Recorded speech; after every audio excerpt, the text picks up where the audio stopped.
Салам, мен атым Арсен. Менде чоң көйгөй бар. Чындыгында көйгөйдү жараткан жүрөк сүйүнткөн эки кубаныч бар. Кубанычтан 2 ай көйгөй өтө эле көп. Сиздердин да башты оорутпай, сөз башынан болсун. Мен быйыл мектепти аяктайм. Астыда бүтүрүүчү кечеси. Бул кубаныч эмне? Анан да мен Айдайды сүйөм. Экөөбүз кечеге чогуу барууну чечтик. Бул андан да өтө кубаныч да. Айдай кеченин ханышасы болгусу келди. Ошондуктан кие турган костюмдарыбыздын майда чүйдөсүнө чейин ойлондук. Костюмга керек болгон аксессуарларды ар кайсы дүкөндөрдү кыдырып жүрүп таптык. Бирге жүргөн убактыбыз өтө көңүлдүү болду. Аңгыча өлкөбүзгө карантин кирди. Карантин баарыбыздын үшүүбүздү алды. Үйгө камалып, эшикке чыкпай, конокко барбай калдык. Айдай экөөбүз биринчи күндөрү сагынычыбызды айтып телефондон бат-баттан сүйлөшүп турдук. Убакыт өткөн сайын сүйлөшкөнгө сөз таппай калгандыктан байланышыбыз азая берди. Диван, компьютер, ашкана болгон окшош күндөр өтүп жатты. Кээде Алинага чалсам, ал дагы күндөрүн окшоштугун айтат. Экзаменге даярдык бир топ убактыбызды алып жатты. Чоң энем телефон чалып байланышканга чейин үйдөгүлөргө да маани бербептирмин. Чоң энем компьютердин экранынан учурашып, баарыбыздын аман эсенибизге, жада калса толуп калганыбызга сүйүнүп жатты. Баарыбыз күлүп сүйлөшүп калдык. Сүйлөшүүдөн кийин баарыбызды карасам, чын эле толуп калган экенбиз. Ооба, 2 айлык карантин өзүнүкүн билгизип койду. Бул кандайча болду? Ойлонуп үйдөн чыкпай жаткан күндөрүмдү эстей баштадым. Колума дайыма сэндвич, таттуулар, бутерброд, попкорн көтөрүп алып жүргөн күндөрүм элестеди. Мен дайыма кургак көтөрүп алып жеп жүрө бериптирмин да. Үйдөгүлөрдүн кветесин карап, менден башкасы деле тамактын үстүндө жүргөнү билинди. Эмне кылыш керек? Тезинен арыкташ керек. Ата-энемди чуркаган жол дорожкасын сатып берүүгө көндүрдүм. Кашайып бир да дүкөндө жок калыптыр. Баары тең сатылып кеткен деп жатышты. 1 айдан кийин түшөт экен. Эшиктин алдында чуркоону чечип, бирок спорттук костюмга батпай калсам болобу? Костюм, түрүүчү кечеге кие турган костюмум, эми ага да батпай калдым да. Жок дегенде кээде кийип коюп турбай, Айдай таарынат. Ал ушунчалык даярданган да. Ата-энемди карантин бүткөндөн кийин башка сатып алганга көндүрдүм. Андан ары мен кайсынысын кайсыл жерде сатып алганыбызды эстегенге көп убакыт кетти. Айдай экөөбүздүн жазышкандарыбызды карап чыктым. Ага чалып сөз арасында дүкөндөрдү сурап коюп жаттым. Бир күн эмне үчүн кызыгып жатканымды, костюмду бузуп алган жоксуңбу деп сурады. Мен баары жайында экенин жөн гана сураганымды айтып, ишендирип койдум. Акыры карантин да бүттү. Сабак башталарына аз гана убакыт калды. Дүкөндөрдү кыдыра баштадык. Ата-энем күнүмдүк кийимдерди сатып алып жатса, мен бүтүрүү кечесине костюмду көтөрүп, окшосун издеп жүрдүм. Апам Айдайга түшүндүр дегенде, таарынат деп болбой койдум. Акыры пиджак менен шымды таптым. Ага ылайыктап байпак, туфли да алдым. Эми көйнөк калды. Атам болсо, дагы ушинтип кыдырып жүрө берсек, жаңы сатып алгандын кереги жок. Арыктап калабыз, мурункуңду эле киесиң деп тамашалап жатты. Апам болсо, чектерди ыргытпай катып кой. Дагы толуп кетсең, башка сатып бербейбиз дейт. 5-чи дүкөндө да көйнөк жок экен. Мага отельге заказ бер дешти. Бул бирден бир жол болчу. Үйдөн алыс эмес жайгашкан отельге келип, ушундай көйнөк тигип, же көйнөктү чоңойтуп бере алышаарын сураганымда, тикмечи таң калды. Ушундайда окшоштук болобу? Мага азыр эле ушундай өңдөө көйнөктү узартканга берди деди. Эмне болгон көйнөк экенине таң калып турганымда, кийинүүчү жайдан менин Айдайым чыга келди. Ал дагы таттуулардан жей берип, көйнөк кичине тар болуп калыптыр. Мен баары жайында экенин ишендиргенимде, мени таарынтпаш үчүн көйнөктү оңдотмок болуптур. Бири-бирибизге көпкө күлдүк. Тигүүчү бизге арзандатуу кылып, кийимибизди жакшылап оңдоп бермек болду. Айдай экөөбүз чогуу чуркап, экзамендерге чогуу даярданып жатабыз. Мыкты бүтүрүүчү болобуз деген үмүтүбүз чоң. Сиздерде карантин кандай өттү? Комментарийге жазып, видео класс басыңыздар. Жана каналга катталганды унутпаңыздар. Саламатсыңарбы? Атым Макс. Жашым 22-де. Мен медакадемияда окуйм. Менин максатым улуу доктор болуу, атама окшоп. Кичинекей кезимде жаңылыктардан атам жөнүндө көп көрчүмүн. Анын аты Жаныш. Атам көп кишинин өмүрүн куткарган. Ар дайым оор операцияларды эч кыйналбастан жасап, болбой турган нерселерди болтурчу. Ал мен үчүн баатыр болчу. Апам ар дайым айтаар эле, эгер атаң болбосо, мен ушул жерде силер менен болбойт элем деп. Апам аябай катуу ооруп, атама келет. Айыгып жакшы болуп кетиши күмөн экен. Атам баардык күч аракетин жана талантын жумшап жатып, апамды өлүмдөн алып калат. Ошондон кийин экөө бири-бирин сүйүп калышып, үйлөнүшөт. Бир күнү атамды иш үстүнөн көргөнгө мүмкүнчүлүк болгон. Ал күндү өмүр бою унутпайм. Ошол маалда атам кичинекей кызга операция жасап жаткан. Ал кыздын баардык денеси эч кыймылдабай калган экен. Баардыгы абдан жакшы өттү. Операциядан кийин кыз бутуна тура алды. Ошондо кыздын жүзүнөн кубанычты көрүп, мен дагы чоңойгондо атама окшоп доктор болом деп чечтим. Бирок ал жол жөнөкөй болгон жок. Мектеп убагында эле больницада көп болуп, мыктылардын ишин байкап, опыт алдым. Мындайча айтканда, доктурларга колумдан келишинче жардам бергенге аракет кылчумун. Колду жууп, буюмдарын тазалап, кийимдерин да жууп берчүмүн. Бардыгы билишчү, мен Жаныштын баласы экенимди. Ошондуктан ошол жерде болгонго уруксаат беришкен. Биринчи жолу операцияга катышканым аябай күлкүнүчтүү болду. Канды көрүп, эсимди жоготуп, пациенттин үстүнө кулап калдым. Жардамчылар болсо, убактысынын көбүн мени эсиме келтирип жатып коротушту. Атам көпкө чейин күлдү. А мен уялып жаттым. Кантип ушундай болсун? Хирургдун баласы кандан корккону. Кийинки жолу атама жардам бергени келгенимде, ал мени көрүп сыймыктанды. Окууну жакшы аяктагандан кийин университетке тапшырып, ийгиликтүү өттүм. Университетте жеңил болгон жок. Медицина бул кылдаттыкты талап кылат. Бир гана билим эмес, чоң практика да керек. Акыркы окуу жылдары атам иштеген больницага практикант болуп бардым. Мен эми баягы канды көргөндө эсин жоготкон кичинекей бала эмес элем. Ошондуктан көптөгөн операцияларга катыша алат болчумун. Акырындап опыт алып, өзүмө ишене баштагандан кийин өз алдынча операцияларды жасай баштадым. Байкашымча мен атама жакындай баштадым окшойт. Бирок бир күнү менин ишеничимди жогото жаздаган бир окуя болду. Мен көптөн бери жашабай калган биздин эски үйүбүздү ремонт кылмай болушту. Ата-энем бөлмөлөрдү бошотушуп койчу деп суранышты. Албетте, кубануу менен макул болдум. Апамды дагы көптөн бери көрө эле келем. Бөлмөлөрдүн баарын жыйнаштырып, тазалап бүткөндөн кийин чердакка кириштим. Ата-энем өздөрү жыйнагысы келген. Ал жактагы документтерди жана керектүү буюмдарды өзүбүз иреттейбиз деп. Алар менден коркуп жатышат го деп ойлодум. Анткени кичинекей кезимде чердакка чыккандан коркчумун да. Ошол маалда ал жакта бирөө жашап, же жашынып тургандай сезиле берчү.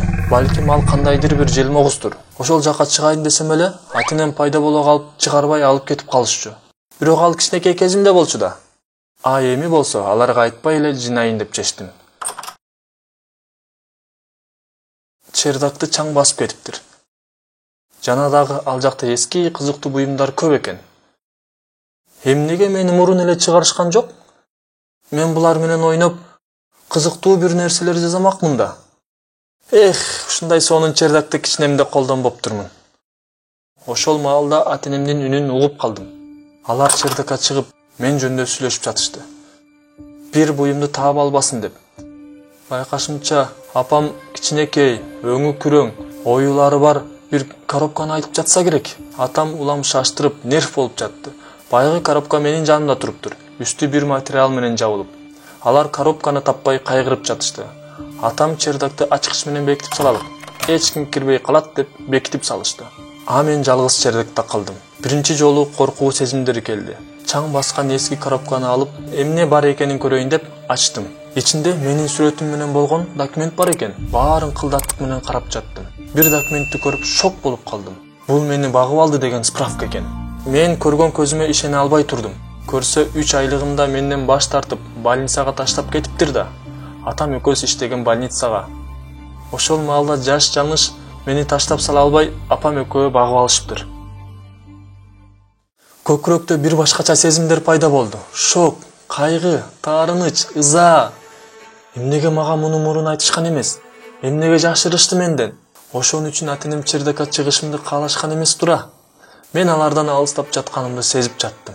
Менин доктор болом деген кыялым бул атамдан келип чыккан эмоция экен да. Жиним менен эшикти такылдата баштадым. Бир нече убакыттан кийин атам менен апам эшикти ачышып, ачык турган коробканы көрүп, баарын түшүнүштү. Атам түшүндүргөнгө аракет кылды. Бирок мен жулунуп чыгып үйдөн чуркап кеттим. Апам артымдан атымды айтып кыйкырды. Бирок жиним менен мен өгөй апамды укпайм деп кыйкырып салдым. Мен мынтип айтышты каалаган эмесмин. Сөздөр өздөрү эле оозуман атылып чыкты. Өзүмдүн квартирама бардым. Жалгыз калган соң эмнеге жүрөгүм ушунчалык бош болуп жатканын түшүнбөй турдум. Багып алышса деле мен ата-энемдин сүйүктүү баласы болчумун да. Бирок агып жаткан сезимдер эчтекени токтото албай жатты. Жиним менен кийимдеримдин баарын чогултуп аэропортко жөнөдүм. Мен башка өлкөгө барып, баарын унуткум келди. Кайсыл бир шаарга билет алдым. Көрсө дагы убакыт бар экен. Дароо бош жерге барып, музыка угуп жаттым. Мен ата-энеме таарынган деле жокмун. Алардын эмне күнөөсү бар? Мени багып алган үчүнбү? Болгону бирөөлөр мени кереги жок мышыктай кылып ыргытып салганына, же кереги жок балмуздактын кагазындай кылып таштап салганына жиним келип жатты. Көкүрөгүмдө ушунчалык кайгы пайда болуп, ыйлагым келип жатты. Оюмду жалгыздык ээлеп алды. Эмне кылышымды билбей уктап калдым. Кокустан түнкү саат 2-де атам чалды. Алгым келбей жатты. Бирок бул учурга көз жумуп кое албадым.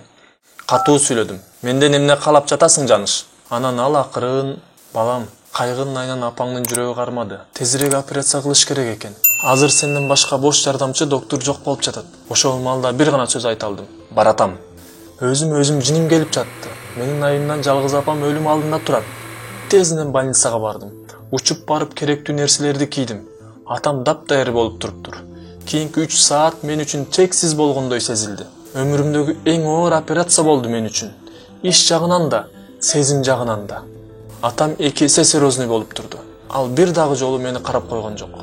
Жыйынтыгында операция ийгиликтүү өттү. Апамды сактап калдык. Жүрөктүн согушу калыбына келип, кан тамырынын айланышы жана иштеши жакшырды. Баары эшикке чыгышты. Палатада болсо биздин үйдө эле калдык. Апам көзүн ачары менен ыйлап жиберди. Ал атам экөөбүздү чогуу көргөнүнө аябай кубанды. Араң сүйлөдү. Силер мени куткарып калдыңарбы? Апамдын сөзүнөн кийин атам ийниме колун коюп: ооба балам, сен бакмасың.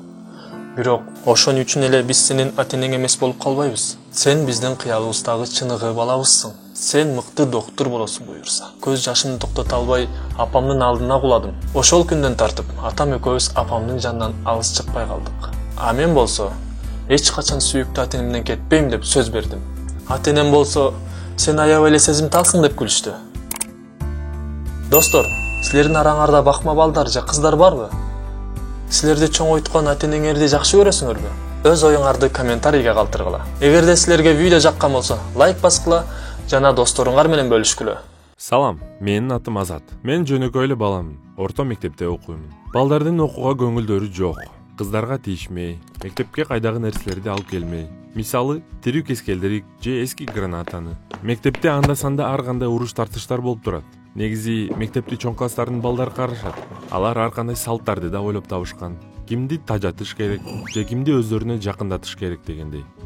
Мектепке дене тарбиясы алган жаңы мугалим болуп келген Арген агай баарын өзгөрттү. Чынын айтканда, агай бизге жаккан жок. Келген күнү эле ал өзүн Жан-Клод сезип алыптыр. Анан бир жуманын ичинде жаңы салттарды киргизди. Рекетчилерди жана сабактан качкандарды кармап, спорт залда кыйначу.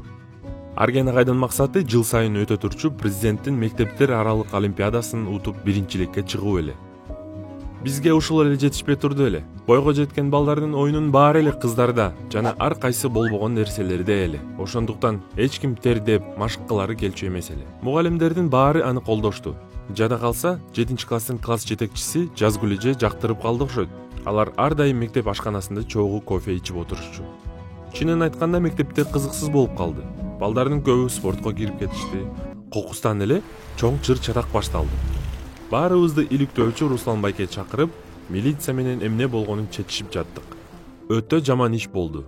Баягы кыйын деген Арген агай биз аябай корккон, бирок баарыбызга үлгү болгон көрсө педофил экен да.